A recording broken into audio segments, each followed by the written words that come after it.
আসসালামু আলাইকুম ওয়া রাহমাতুল্লাহি ওয়া বারাকাতুহু। আলহামদুলিল্লাহ ওয়াহদা ওয়াসসালাতু ওয়াসসালামু আলা মান লা নাবিয়্যা বা'দা। প্রশংসা আল্লাহ সুবহানাহু ওয়া তাআলার জন্য, শান্তি অবতীর্ণ হোক মুহাম্মদ সাল্লাল্লাহু আলাইহি ওয়াসাল্লামের প্রতি। আমরা আজকে একটি মহৎ কাজের ঘোষণা দেওয়ার জন্য এখানে একত্রিত হয়েছি। পবিত্র রমজান মাসের শেষ দশকে আমরা অবস্থান করছি। পৃথিবীর প্রতিটি কাজের শুরুই ছোট্ট উদ্যোগ দিয়ে হয়, তারপর আল্লাহ সুবহানাহু ওয়া তাআলা কবুল করলে, আল্লাহ সুবহানাহু ওয়া তাআলা চাইলে সেই কাজটি সফলতার দিকে বা ব্যাপকতার দিকে পৌঁছে যায়। আমরা যখন প্রথম মক্তব নিয়ে কাজ করা শুরু করি তখন কোনো দিনই আমরা ভাবিনি যে আমাদের মক্তবের সংখ্যা এত দ্রুত 500টি মক্তবে পৌঁছে যাবে, যে 500টি মক্তবের শিক্ষক আমাদের নিকটে ট্রেনিং নেবে, যে 500টি মক্তবে আমাদের সিলেবাস, আমাদের বই পরিচালিত হবে, সেগুলোর মধ্যে আমরা প্রতিযোগিতা আয়োজন করতে পারবো, রমজান মাসে 500টা মক্তবের শিক্ষকের কাছে হাদিয়া দিতে পারবো, পাঠাতে পারবো। এগুলো আমাদের কল্পনার বাইরে ছিল। কিন্তু যখন আমরা উদ্যোগ নিয়েছি, আলহামদুলিল্লাহ আল্লাহ সুবহানাহু ওয়া তাআলা সেই উদ্যোগকে কবুল করেছেন। এবং এখন যদি হিসাব করা হয় যে 500 মক্তবের শিক্ষকদের ট্রেনিং দিতে, তাদের কাছে ফ্রি বই পৌঁছাতে, তাদেরকে হাদিয়া দিতে মোট কত টাকা খরচ হয়েছে, তাহলে সেই খরচের সংখ্যা অনুমান করলে চোখ ছানা বড় হয়ে যাবে, যেটা শুরুতে আমরা যদি চিন্তা করতাম তাহলে সাহসী করতাম না, যে থাক এটা করা যাবে না। তো এরকমই আসলে একটি বড় কাজ। এই কাজের কথা বহুদিন থেকে আমার মাথায় ঘুরতো। বিশেষ করে ইসলামিক ফাইন্যান্স নিয়ে যখন ইউনিভার্সিটি অফ ডান্ডিতে পড়াশোনা করি তখন এটি আরও ভালোভাবে আমি বুঝতে শিখেছি। তার আগে এতটা ভালোভাবে বুঝতাম না যে আল্লাহ সুবহানাহু ওয়া তাআলা কেন সুদের বিরুদ্ধে এত ভয়ঙ্কর যুদ্ধের ঘোষণা দিলেন, আর কেনই বা আল্লাহ সুবহানাহু ওয়া তাআলা বারবার কর্জে হাসানা দেওয়াকে তাকে কর্জে হাসানা দেওয়া বলেছেন। কোরআনে আল্লাহ কোথাও মানুষকে কর্জে হাসানা দিতে বলেননি, বলেছেন তোমরা আল্লাহকে কর্জে হাসানা দাও। অথচ আল্লাহকে আমরা কিভাবে কর্জে হাসানা দেব? মানুষকে কর্জে হাসানা দেব। কিন্তু আল্লাহ কোরআনে বলতেছে কাকে কর্জে হাসানা দিতে? আল্লাহকে কর্জে হাসানা দিতে। আর সুদের বিরুদ্ধে উনি যুদ্ধ ঘোষণা করে রেখেছে, যে সুদের সাথে সম্পৃক্ত যারা তারা আল্লাহ এবং আল্লাহ রাসূলের বিরুদ্ধে যুদ্ধ ঘোষণা করছে। তো সুদ নিয়ে যতটুকু আমার পড়াশোনা, তাতে আমি এতটুকু বুঝেছি, সুদ পৃথিবীর মানুষকে গোলাম রাখার, শুধু মুসলমান নয়, পৃথিবীর সকল মানুষ, হিন্দু, বৌদ্ধ, খ্রিস্টান, ইহুদি, মুসলিম, অমুসলিম, সকল মানুষকে অর্থনৈতিকভাবে গোলাম রাখার সবচেয়ে বড় মাধ্যম। পৃথিবীতে অত্যাচারের সবচেয়ে বড় মাধ্যম হচ্ছে সুদ। আজকের পৃথিবীতে এমন কোনো মুসলিম রাষ্ট্রপ্রধান নাই, এমন কোনো মুসলিম দেশের সেনাবাহিনীর প্রধান নাই যে গোলাম নয়। বিশাল বড় সেনাবাহিনীর প্রধান কিন্তু গোলাম। তার অন্যতম একটি বড় কারণ হচ্ছে সুদী অর্থনীতি। সুদী পুঁজিবাদী অর্থনীতির পায়ে সকলের জিনজির বাধা আছে, বাংলাদেশের, পাকিস্তানের, পৃথিবীর সব দেশের। এই জন্য এগুলো স্বাধীন নয়, গোলাম দেশ।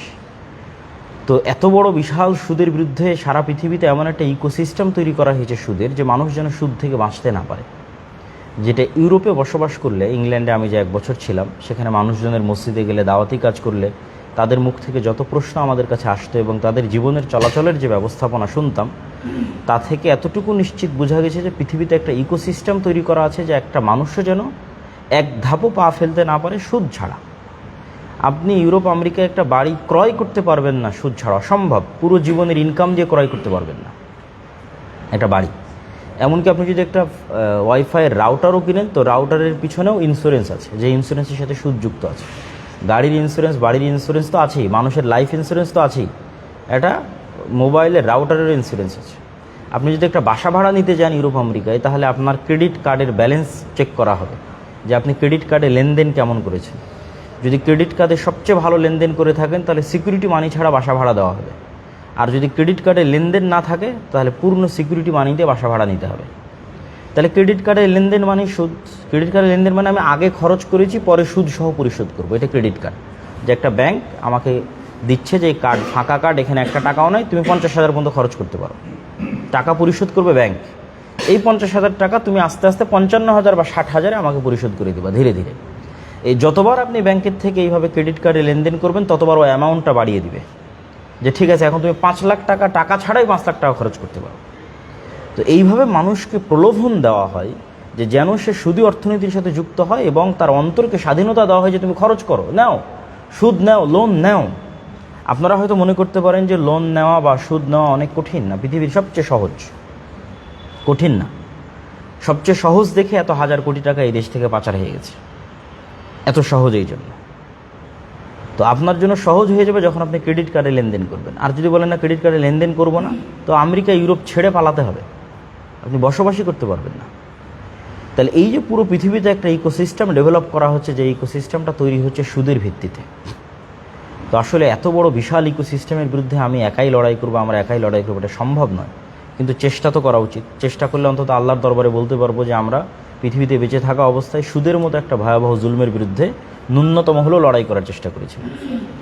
আমি যখন আমাদের এই গ্রাম অঞ্চলগুলোতে প্রবেশ করি, সেটা আমার নানির বাড়ি হোক অথবা দাদির বাড়ি হোক, যেমন আমার দাদির বাড়িতে নতুন যে ব্রিজ আছে, ব্রিজ পার হওয়ার পর থেকে হায়াত মোড়ের পর থেকে আমার দাদির বাড়ি পর্যন্ত যেটা আমি একদিন গণার চেষ্টা করছিলাম যে কত সুদী এনজিও এই অঞ্চলে কাজ করে। তো গণে শেষ করতে পারিনি। এত ভিন্ন ভিন্ন বোর্ড, ভিন্ন ভিন্ন এনজিওর এত বোর্ড, যে তারা সেখানে কার্যক্রম পরিচালনা করতেছে। 15-20টার বেশি হবে, 5 থেকে 6 কিলোমিটার জায়গার মধ্যে তাদের অফিস আছে। তাহলে এমন একটা পরিবার খুঁজে পাওয়া কঠিন যেই পরিবারের মানুষ সুদের সাথে সম্পৃক্ত না। আর যখন সুদের সাথে সম্পৃক্ত হবে তখন মিথ্যা বলবে, মানে যখনই সুদী লোনের সাথে সম্পৃক্ত হবে তখন কি বলবে? মিথ্যা বলবে। আর মিথ্যা বলা হচ্ছে গোলামের স্বভাব, যারা কৃতদাস হয় তাদের স্বভাব। স্বাধীন ব্যক্তি, নেতা, নেতৃত্ব দানকারী, গুণের অধিকারী ব্যক্তি কখনো মিথ্যা বলে না।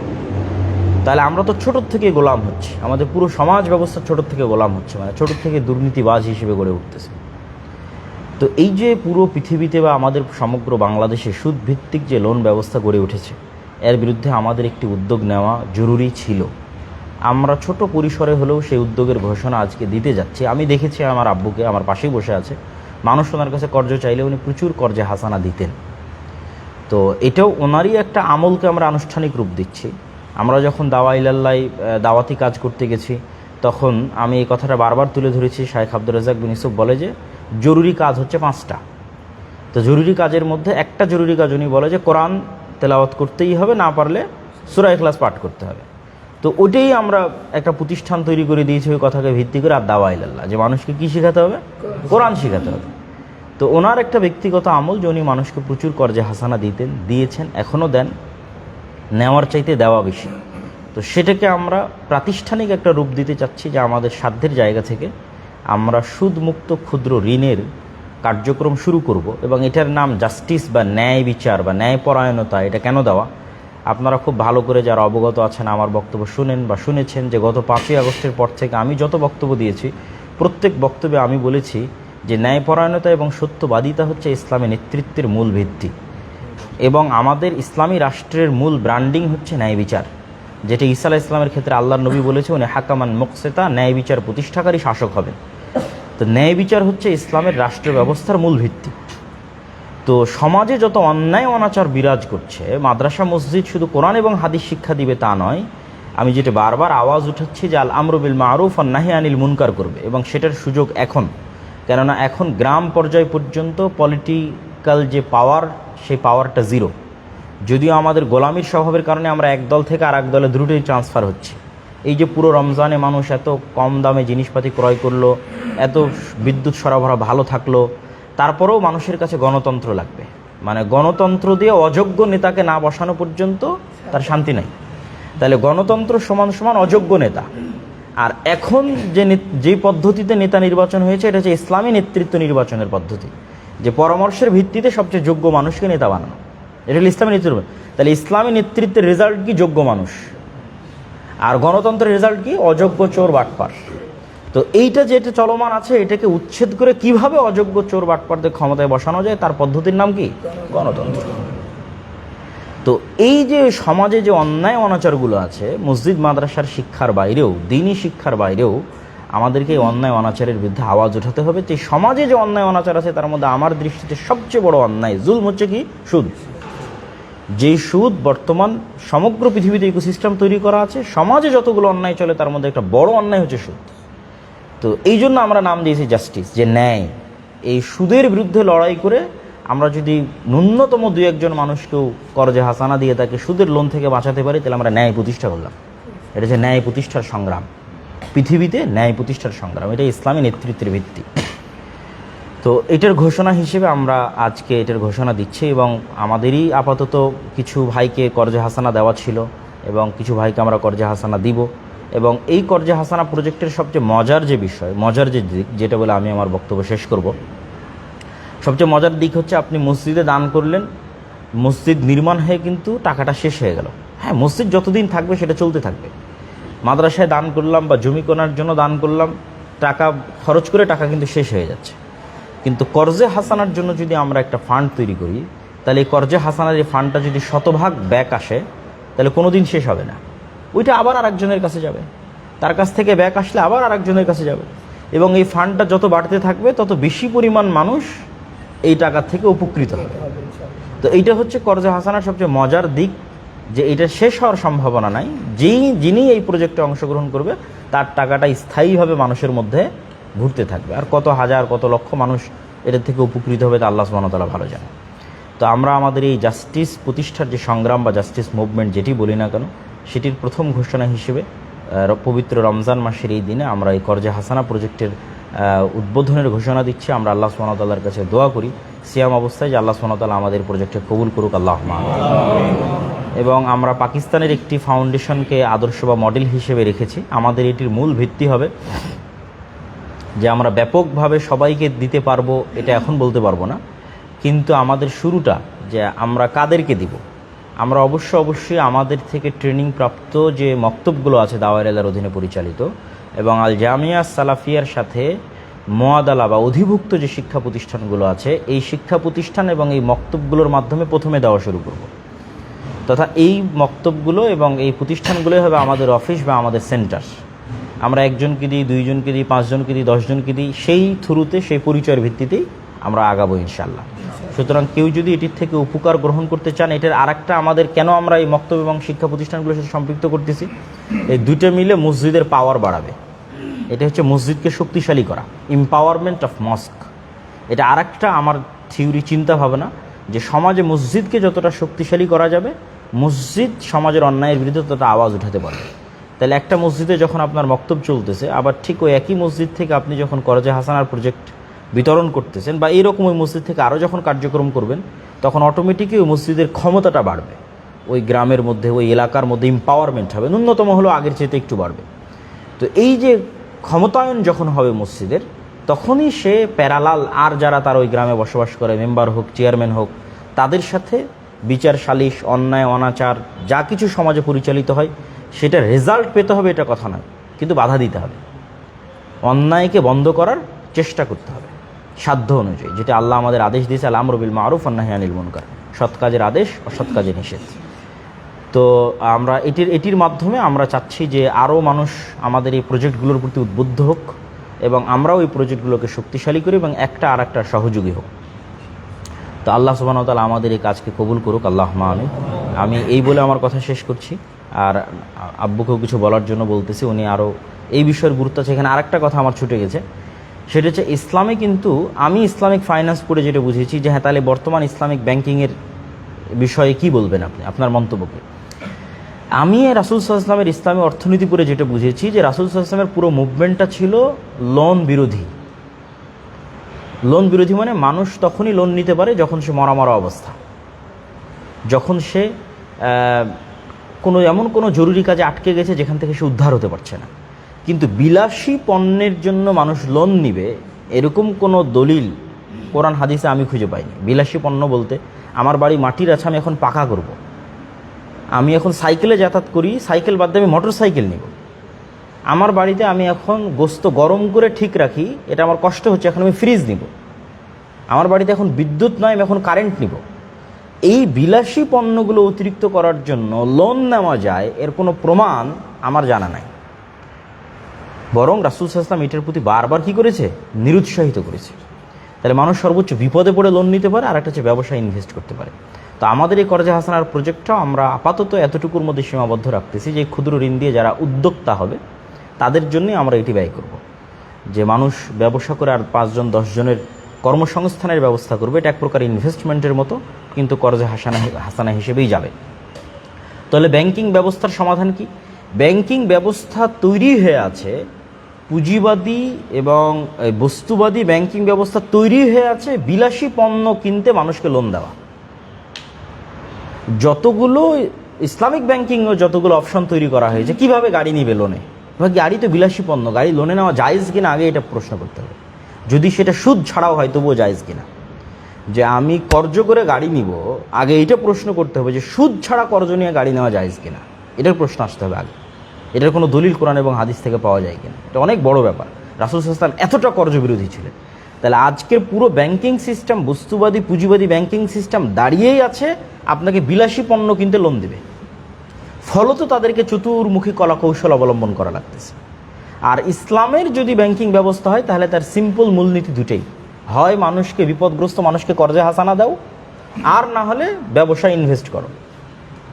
কিন্তু এইরকম কোনো সমন্বিত ব্যবস্থা যেখানে আমি একজনকে লোন দিয়ে তার থেকে অতিরিক্ত সুদ আদায় করব, আবার গ্রাহক আমাকে যেটা জমা দিচ্ছে, আপনারা মনে করেন যে আমরা এটা জমা দিচ্ছি, ব্যাংকের পরিভাষায় এটা জমা নয়। ব্যাংকের পরিভাষায় এটা কি বলেন তো? ব্যাংকের পরিভাষায় এটা লোন। আমরা গ্রাহকরা ব্যাংকে লোন দিচ্ছি, এটা আমি আগে জানতাম না। ইসলামিক ফাইন্যান্স পড়ার পরে জানি যে আমরা যতজন ব্যাংকে টাকা দিয়ে আসছি, ব্যাংকে কি দিয়ে আসছি? লোন দিয়ে আসছি। এই লোনের বিপরীতে ব্যাংক আমাদেরকে সুদ দেয়। ঠিক ওই টাকাটা সে আবার আর 10 জন ব্যবসায়ীকে লোন দিচ্ছে। তাহলে ওই 10 জন ব্যবসায়ীর কাছ থেকে সুদ দিচ্ছে বেশি, আমাকে সুদ দিচ্ছে কম, মধ্যের টাকা দিয়ে ব্যাংক চলতেছে। তো এই ব্যাংকিং সিস্টেমের টুলসটাই, এই যন্ত্রটাই একটা পুঁজিবাদী বস্তুবাদী যন্ত্র। এটার পরিপূর্ণ ইসলামাইজেশন কিভাবে হবে আল্লাহ সুবহানাহু ওয়া তাআলা ভালো জানে। আমার বুদ্ধিতে আমি গবেষণা করে সেটি বের করতে পারিনি। তবে আমি এতটুকু বুঝেছি, ইসলামী অর্থনীতি হচ্ছে লোন বিরোধী। মানুষকে অল্পে তুষ্ট থাকতে হবে, এটা হচ্ছে ইসলামী অর্থনীতির মূল ভিত্তি। মরলে যখন অপারেশনের দরকার তখন লোন নিতে পারে, তখন সমাজ তাকে কর্জে হাসানা দিবে। এই জন্য সোশ্যাল সিকিউরিটি থাকতে হবে, সোশ্যাল ইন্স্যুরেন্স থাকতে হবে। মানুষ বলে যে আমার লাইফ ইন্স্যুরেন্সের দরকার। আসলে ইসলাম সমাজ ব্যবস্থা এমনভাবে সাজিয়েছে যে সোসাইটি ওই ব্যক্তিকে ইন্স্যুরেন্স দেবে, আলাদাভাবে লাইফ ইন্স্যুরেন্স লাগবে না। সমাজ ব্যবস্থা এমনভাবে ইসলামের সাজানো আছে যে সোসাইটি ওই ব্যক্তিকে ইন্স্যুরেন্স দেবে, যে এই ব্যক্তিকে মারা গেলে তাকে কিভাবে সহযোগিতা করা হবে, তার পরিবারকে কিভাবে সহযোগিতা করা হবে, তার পরিবার কিভাবে চলবে। এই জন্য আল্লাহ বলছে আমাকে কর্জে হাসানা দাও। যাকে এগুলো অনেক গভীর আলোচনা, এগুলো যখন আরও আমরা ব্যাপক আলোচনা করব এবং এই বিষয়ে আমরা আরও লেখালেখি করব তখন বোঝা যাবে ইনশাআল্লাহ। তো আমরা আবারও দোয়া করি যে আল্লাহ সুবহানাহু ওয়া তাআলা আমাদের এই কাজটিকে কবুল করুক, আল্লাহুম্মা আমিন। যে এখন আপনাদের সামনে কথা বলছে শ্রদ্ধেয় শাইখ আব্দুর রাজ্জাক বিন ইউসুফ।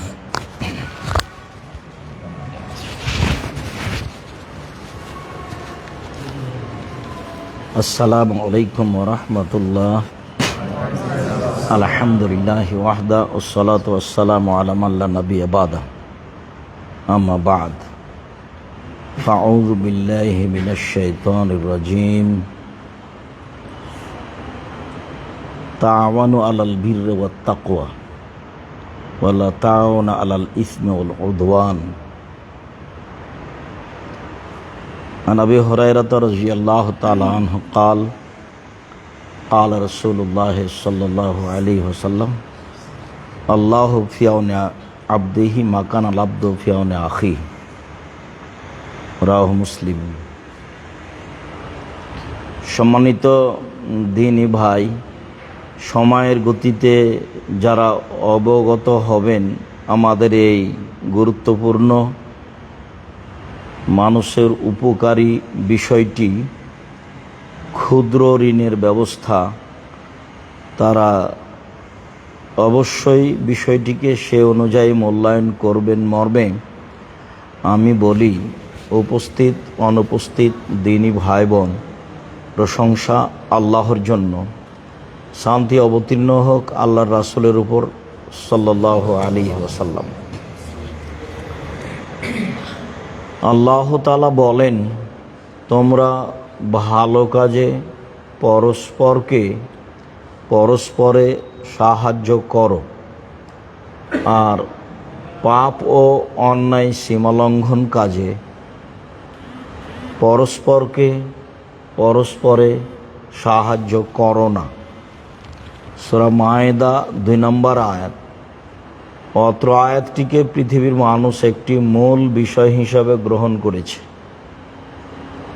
যে মানুষ অত্র আয়াতের ভিত্তিতে ভালো কাজে পরস্পরকে সাহায্য করবে আর মন্দ কাজে পরস্পরকে সাহায্য করা থেকে বিরত থাকবে।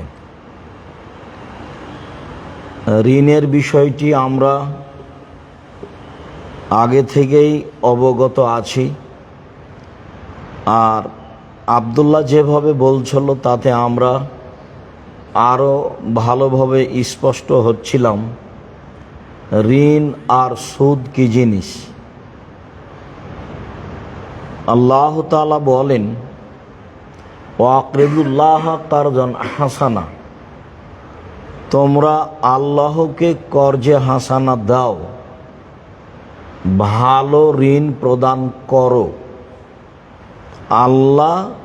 আল্লাহকে ঋণ দিতে বলছেন, তো আল্লাহর তো ঋণের প্রয়োজন নাই। আল্লাহ তো হচ্ছে আল্লাহুস সামাদ, মুখাপেক্ষী, নিরপেক্ষ, মুখাপেক্ষীহীন, যার এসব প্রয়োজন নেই। তো আল্লাহ তাআলা এখানে আল্লাহকে ঋণ দিতে বললেন যারা সমাজে আসলেই এই মুহূর্তে তাকে ঋণ দেওয়া প্রয়োজন, তার আহাল পরিবার নিয়ে বেঁচে থাকার জন্য, তার এই চিকিৎসা গ্রহণের জন্য, তার এই দুর্ঘটনা থেকে বেঁচে থাকার জন্য, বা তার এই দুর্ঘটনায় তাকে উপকার করার জন্য যে ঋণ দিতে হবে, সে ঋণটাই তোমরা আল্লাহকে প্রদান করলে। আসলে মানুষকে দিতে গিয়ে আমরা ঋণ আল্লাহকে দিলাম। এইভাবে কেন? বুখারী মুসলিমের এক হাদিসে এসেছে, রাসূল সাল্লাল্লাহু আলাইহি সাল্লাম বলেন, আল্লাহ তাআলা বলেছেন, ইবনা আদম উনফিক আলাইকা, আদমের ছেলে মেয়ে শোনো, তোমরা আল্লাহকে দান করো, আল্লাহ তোমাদের ওটা পূর্ণ করে দিবেন। তো মানুষ যখন মানুষকে ঋণ দিবে, তো এইটা পূর্ণ করে দেওয়ার এবং এর ভালো যত দিক আছে সেগুলো করে দেওয়ার জিম্মেদারি কে? আল্লাহ। সেই জিম্মেদারি আল্লাহই পালন করবেন। যার কারণে এই আয়াতকে আল্লাহ রসুল ওইভাবে বললেন হাদিসে কুদসি দিয়ে, যে আল্লাহ তাআলা বলেন, হে আদমের ছেলে মেয়ে, তোমরা ঋণ দান করো আল্লাহকে, আল্লাহ সেটা পূর্ণ করে দিবেন। কিভাবে করবেন? আল্লাহ তাআলা এক জায়গায় বলেন, ইয়ামহাকুল্লাহ রিবা ইউরবি সাদাকাত, আল্লাহ তাআলা সুদকে সংকুচিত করেন। সুদ খেলে মানুষের অর্থ সম্পদ সংকুচিত হবে, নিঃস্ব হবে, এটা আল্লাহর কথা। আর দান করলে মানুষের টাকা বেড়ে যাবে। মানুষ ঋণ দিলে মানুষের টাকা বেড়ে যাবে। দানের চেয়ে ঋণ অনেক ঊর্ধ্বে। রাসূল সাল্লাল্লাহু আলাইহি সাল্লাম বলেন, 1 টাকা দান করলে 10 নেকি হয়, আর 1 টাকা ঋণ দিলে 18 নেকি হয়। তাহলে মানুষ যে মানুষকে দান করে, ঋণ করে সহযোগিতা করে, তার সহযোগিতার সবচেয়ে বড় দিক হলো ঋণ। তাই এখানে আল্লাহ তাআলা বলছেন যে তোমরা আল্লাহকে ঋণ দাও। দান করলে যে অর্থ সম্পদে আল্লাহ বরকত দিবেন, ঋণ দিলে আল্লাহ তাআলা সে অর্থ সম্পদে অনেক অনেক বেশি বরকত দিবেন, যা রাসূল সাল্লাল্লাহু আলাইহি সাল্লাম বললেন। পক্ষান্তরে সুদ তো আল্লাহ তাআলা বলেছেন মানুষের অর্থ সম্পদকে কমিয়ে দেয়। আর রাসূল সাল্লাল্লাহু আলাইহি সাল্লাম বলেছেন, যদিও মানুষ সুদকে বাস্তবে বেশি দেখে, কিন্তু তার শেষ হলো নিঃস্ব হওয়া। তার শেষ পরিণতি হলো তাকে নিঃস্ব হতে হবে। তার প্রমাণ আমাদের এলাকাতে হাজারো আছে, যে যারা কিস্তিতে টাকা উঠিয়েছে পরিশোধ করব বলে কিস্তিতে, তারা এক পর্যায়ে নিঃস্ব হয়ে গেছে। বাড়িঘর বিক্রি করে চলে গেছে। তার একটা প্রমাণ আমার বাসা নদাপাড়াতে এখানেই আছে। একটা পরিবার ওই ওদের নিজের বাড়িতে থাকছিল পাশেই। তো কিছুদিন পরে দেখি আর ওরা নেই।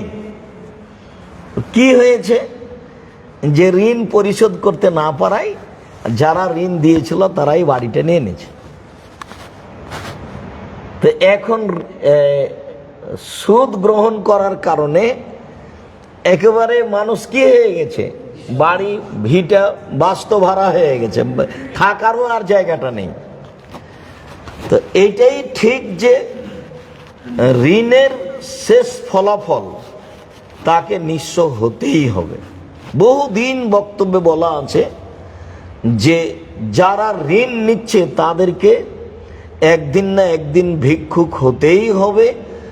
যারা এইভাবে টাকা দিয়ে বেশি টাকা নেয়, আব্দুল্লাহর একটা বক্তব্য শোনার আগে আমি এই কথাটা বুঝতাম না।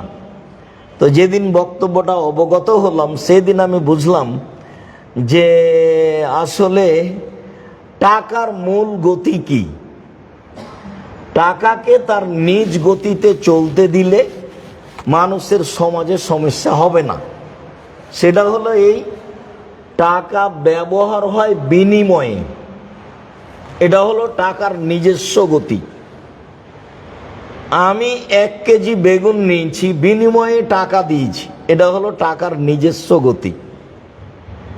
আমি 1 কেজি চাউল কিনেছি, তার বিনিময়ে টাকা দিয়েছি, এটা হলো টাকার নিজস্ব গতি। আর টাকা দিয়েই যদি টাকা নিই তাহলে টাকার নিজস্ব গতিতে বাধা দেওয়া হয়েছে, ও আর নিজের মতো চলতে পারলো না। আমি টাকা দিয়েই টাকা নিলাম, তো 100 টাকা লোন দিয়েছি, ঋণ দিয়েছি, 6 মাস পরে 120 টাকা নিব, তাহলে তো বাহ্যিকভাবে আমার টাকাতে টাকা বাড়লো। কিন্তু আল্লাহ বলছেন যে টাকাতে টাকা বাড়ে না, আল্লাহর নবী বলছেন টাকাতে টাকা বাড়ে না, তাহলে ফলাফল কি? যেহেতু টাকাকে নিজ গতিতে চলতে দেওয়া হয়নি, তখন সমাজের যা অবস্থা সেটাই হবে। বাহ্যিকভাবে টাকা বেশি দেখলেও সে একদিন নিঃস্ব হয়ে যাবে। তখন হবে যে দেশ হিসেবে টাকা 2-1 মানুষের হাতে চলে যাবে, আর বাকি মানুষগুলি নিঃস্ব হয়ে যাবে।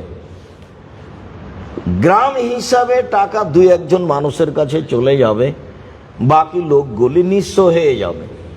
পৃথিবী হিসাবে কয়েকটা দেশে টাকা চলে যাবে, বাকি দেশগুলি নিঃস্ব হয়ে যাবে, এক পর্যায়ে দেউলিয়া হয়ে যাবে। কেন? টাকাকে তার নিজ গতিতে চলতে দেওয়া হয়নি। টাকার নিজস্ব গতি এটাই যে তাকে বিনিময়ে ব্যবহার করতে হবে। যখন টাকাকে তার নিজস্ব গতিতে ব্যবহার করা হয়নি তখন টাকার উপরে জুলুম করা হয়েছে। আর যখন কোনো জিনিসের উপরে জুলুম করা হয় তখন সেই জিনিস টিকতে পারে না, তাকে এক সময় সরতে হবেই। আপনি একজন সম্মানী মানুষ, জামিয়া সালাফে এসেছেন, তা আপনাকে সম্মান সহকারে থাকতে দিতে হবে, বসতে দিতে হবে।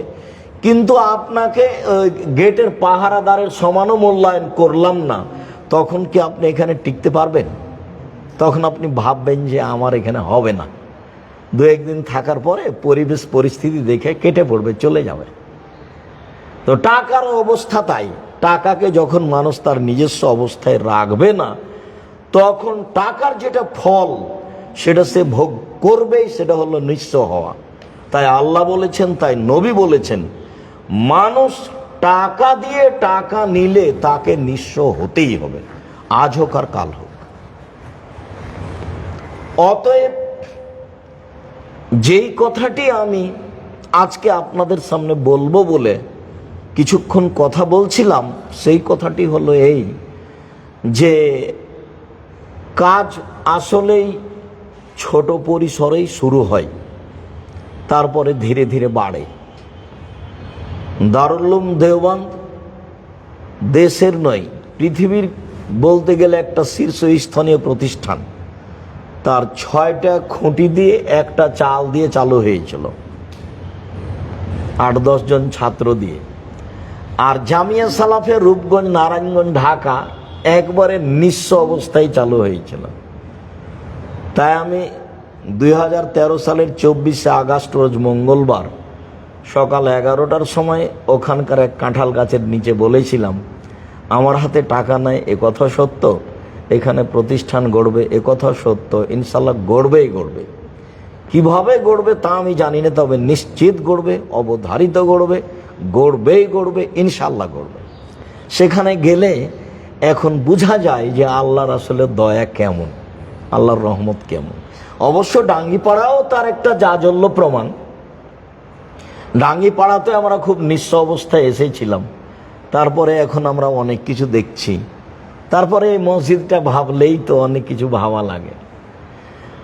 তো এখানে সূচনায় আমি, যারা অবগত হচ্ছেন সামনে সময়ের গতিতে এই বড় কাজটি ক্ষুদ্রভাবে শুরু হচ্ছে, অবগত হবেন, তখন খুশি হবেন এই মর্মে যে আমি কয়েকদিন যাবৎ বাসা থেকে বের হয়ে মসজিদে যেতাম ডাঙ্গিপাড়ায়। এখানে তো হাতের বামে গাছের, ছোট্ট আম গাছের নিচে একটা গাড়ি দাঁড়িয়ে থাকতো। সে গাড়িটার গায়ে একটা কাগজ লাগা ছিল, আর দাওয়া এলাল্লাহ, আল্লাহর পথে দাওয়াত। তো আমি দেখি, চলে আসি, দেখি, যাই, তো এটা কি আমি বুঝে উঠি না। তা আমি একদিন বলছি কয়েকদিন পরে আব্দুল্লাহকে, আব্বু গাড়ির গায়ে একটা কাগজ লাগানো আছে আর দাওয়া এলাল্লাহ, এটা কি? তো আব্দুল্লাহ বলছে যে আব্বু আমার কয়েকটা স্বাদ, আমি তো আপনাকেও দেখলাম আর পৃথিবীর অনেক দেশই ঘুরে দেখলাম, তাতে দেখলাম যে মানুষ মানুষের দাস, মুসলমানেরা ইহুদি খ্রিস্টানের দাস হিসেবে জীবিকা নির্বাহ করছে। তো এই দাসত্ব মুক্তর পথ কি হতে পারে, দাস থেকে মুক্তির পথ কি হতে পারে? মুসা আলাইহিস সালামকে তো না হয় সরাসরি আল্লাহ পাঠিয়েছিলেন যে আপনি যান ফেরাউনকে বলেন। তো ফেরাউনকে বলেন, ফেরাউনকে কি বলেন? সরাসরি মুসা আলাইহিস সালাম বলছেন যে বনী ইসরাইলকে ছেড়ে দেন, একবারে সরাসরি, প্রথম কথা এটাই। তার মানে আমরা আগে দাস মুক্ত হতে চাই, কোনো কথা নাই। যেটা আল্লাহ বলছেন ফেরাউনকে নরম ভাষায় বলতে আদেশ করছেন, কিন্তু এটাই বলতে বলছেন যে ওখানে গিয়ে নিজেকে দাসমুক্ত করেন। তো প্রথমে তো বললেন যে আমি তো, আমার মুখে সমস্যা আছে, ভালোভাবে কথা বলতে পারি না। তো বলে ঠিক আছে, আমি ওটা ঠিক করে দিচ্ছি, আপনি বলতে থাকেন, রব্বি ইশরাহ লি সাদরি ওয়া ইয়াসসির লি আমরি ওয়াহলুল উকদাতাম মিন লিসানি ইয়াফকাহু কাওলি। তারপরে বললেন যে আমি তো যেতে সাহস করছি না, ফেরাউনের পক্ষ থেকে আমার ওপর একটা অভিযোগ আছে, আমি এক থাপড় দিয়ে একটা মানুষ মেরেছিলাম, আমি গেলে তো সব মেরে দিবে। তো বলে ঠিক আছে, আমি এটা দেখবো, আমি তোমার সাথে আছি। এই জন্য পরে আবার উনি বলবেন যে আল্লাহ আমার সাথে আছে। ঠিক আছে, ওটা আমি দেখছি, আমি আপনার সাথে আছি, যান। তখন উনি বলছেন তাহলে আমি একাই যেতে পারবো না, আমার ভাইকে আমাকে সাথে দিতে হবে। তখন আল্লাহ বললেন ঠিক আছে, সেটাও দিলাম। তখন আল্লাহ বললেন যে সবটাই মেনে নিলাম, আমাকে ডাকতে অলসতা করো না। সুবহানাল্লাহ, আলহামদুলিল্লাহ, আল্লাহু আকবার বলতে অলসতা করো না।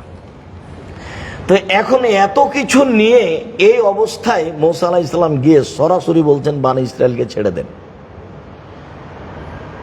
তো এই কথা শুনে তো ফেরাউন অবাক, অবাক কথা।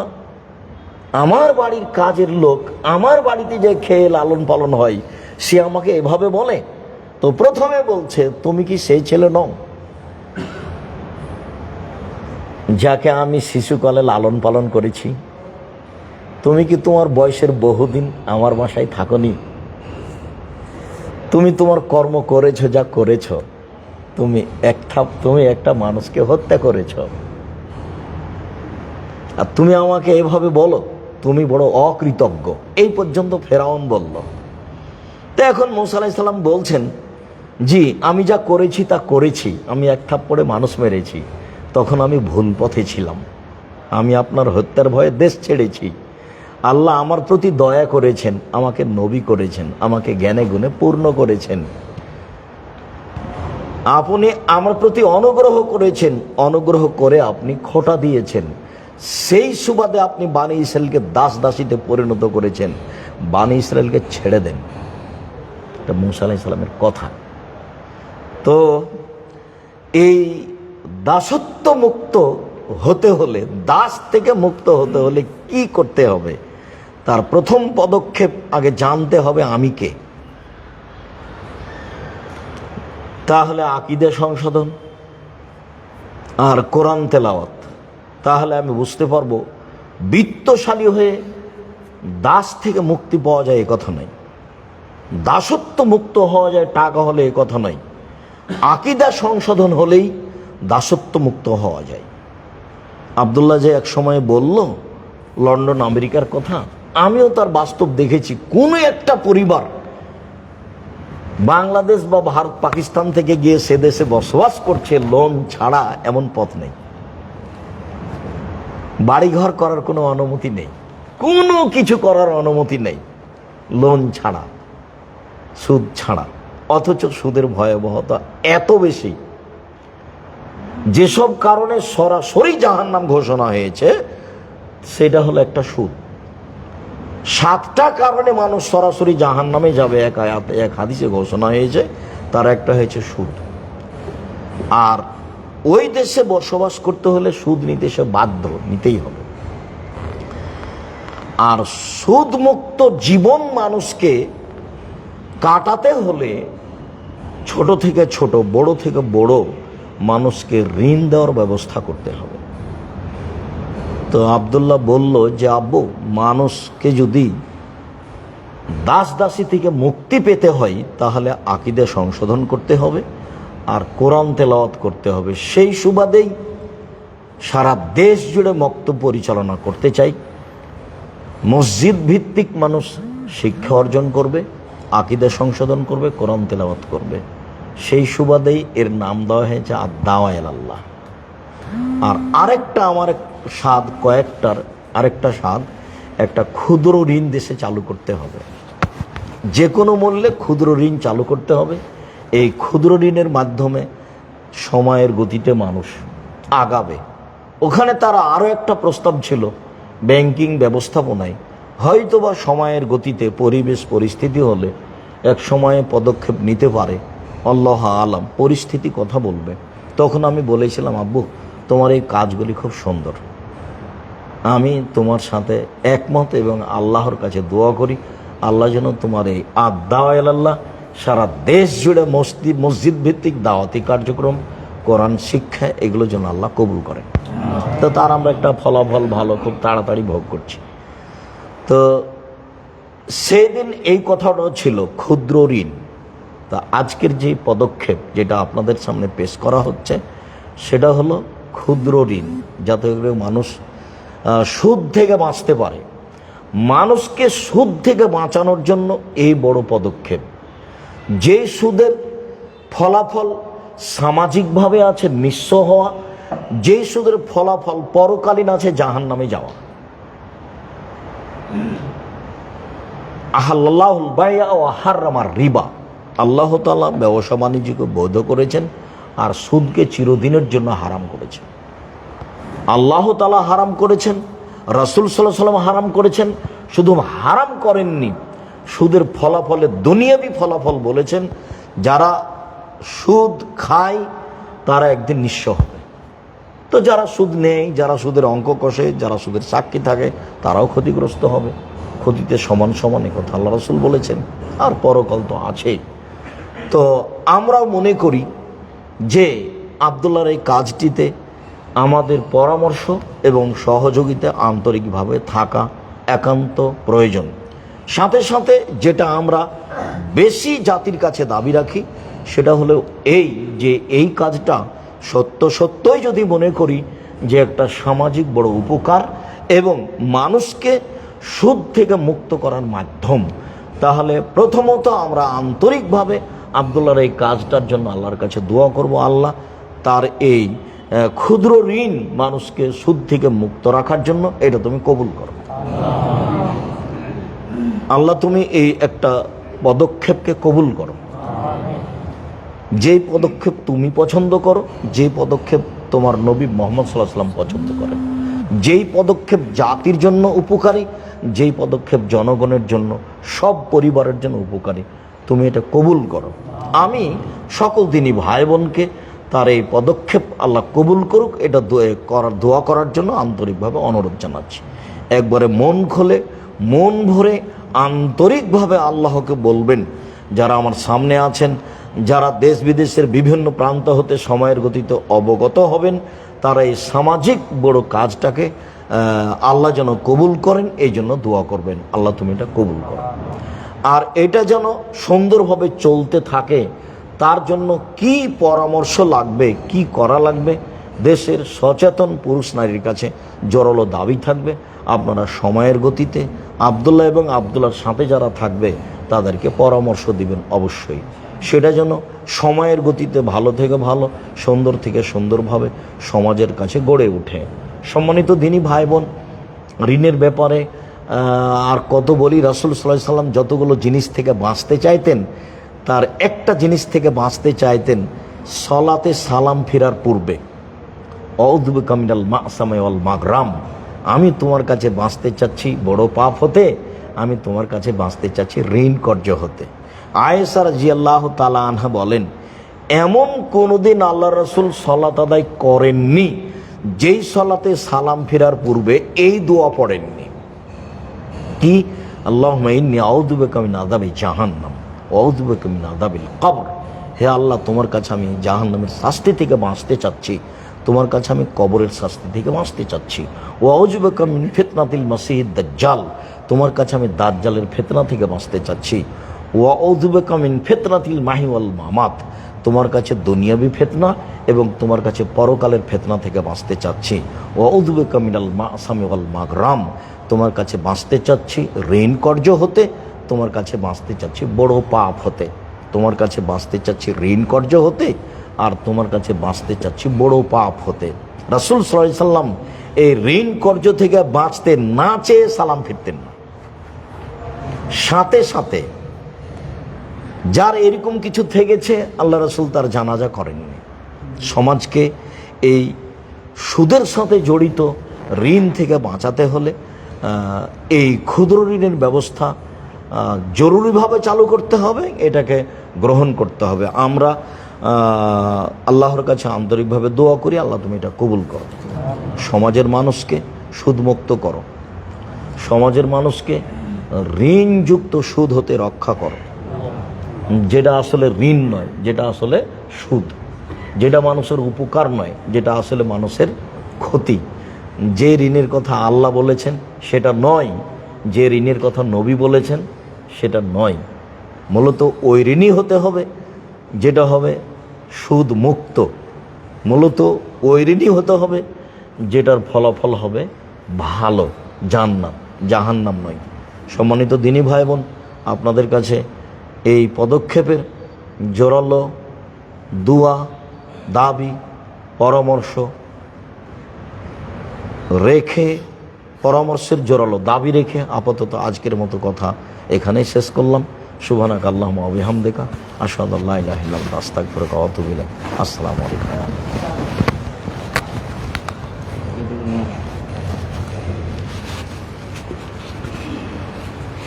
কি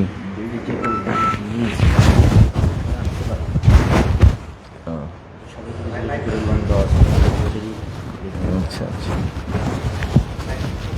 আমাদের পক্ষ